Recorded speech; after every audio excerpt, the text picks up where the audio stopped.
Você já presenciou uma situação em que uma pessoa física ou jurídica pagou um imposto sem nem perceber? Ou pior, já pagou achando que era o responsável, mas a lei dizia que era outra pessoa? Pois é, a reforma tributária vem deixando isso mais claro, mas também trazendo novos personagens. Hoje eu vou te explicar, da forma mais simples possível, quem é o sujeito passivo do IBS e da CBS, ou seja, quem paga, quem recolhe e quem responde pelo imposto. Antes de tudo, contexto rápido. A reforma tributária criou o IVA dual, o Imposto de Valor Agregado, que é composto por dois tributos: a contribuição social sobre bens e serviços, de competência federal, e o imposto sobre bens e serviços, de competência estadual e municipal. E sempre que nasce um tributo, nasce uma pergunta clássica do direito tributário: quem é o sujeito passivo dessa obrigação? A Lei Complementar 214 de 2025 respondeu isso com regras bem objetivas. Sem muita complicação, a sujeição passiva vai identificar quem a lei aponta como responsável pelo tributo. Aqui temos dois grandes grupos: o contribuinte, quem realiza o fato gerador, e o responsável tributário, que é quem a lei escolhe para pagar ou recolher, mesmo não sendo quem realiza a operação. Guarda isso, porque agora a gente entra na regra geral. Segundo a lei complementar, é contribuinte do IBS e da CBS o fornecedor que realiza operações com bens ou serviços dentro desses três casos. Primeiro, no exercício de atividade econômica. Segundo, de forma habitual ou em volume que caracterize a atividade econômica. E terceiro, de forma profissional, ainda que a profissão não seja regulamentada. Lembrando que o fornecedor pode ser pessoa física ou jurídica. E além dele, também são contribuintes o importador, o adquirente,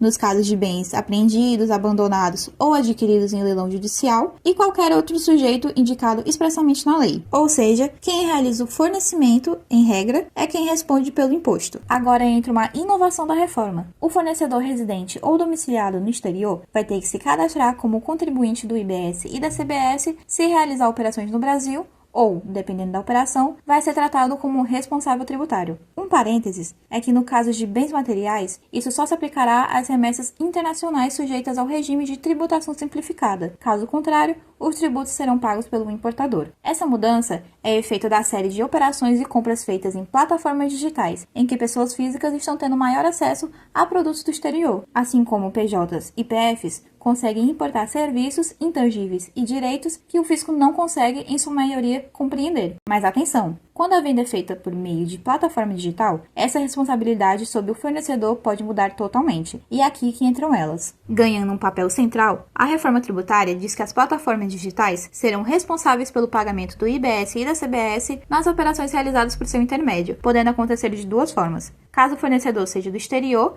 a plataforma paga um imposto em substituição ao fornecedor, ficando ele dispenso de se cadastrar, e, sendo ele do Brasil, a plataforma pode ser solidariamente responsável se o fornecedor não estiver inscrito e não emitir documento fiscal eletrônico. Na prática, a plataforma vira um garantidor do imposto. E então você se questiona: e se ninguém se cadastrar? Se nem o fornecedor nem a plataforma estiverem cadastrados, as instituições financeiras fazem o recolhimento de IBS e da CBS diretamente na remessa de valores para o exterior, utilizando de alíquotas de referência. Isso só será possível com o Slipt Payment, que, em resumo, assim que o pagamento é efetuado pelo adquirente, a instituição financeira vai recolher o imposto, passá-lo para o governo e então enviar somente o valor líquido para o fornecedor. Ou seja, a reforma fechou quase todas as portas para a evasão. A lei também deixou claro quem não é contribuinte do IBS e da CBS, sendo eles os condomínios edilícios, consórcios, sociedades em contas de participação e os nanos empreendedores, que são pessoas físicas com receita inferior a 50% do limite do MEI. Dentro desse tópico, a única mudança é que os consórcios e sociedades em contas de participação possivelmente poderão optar pelo regime regular, mas, caso não o façam,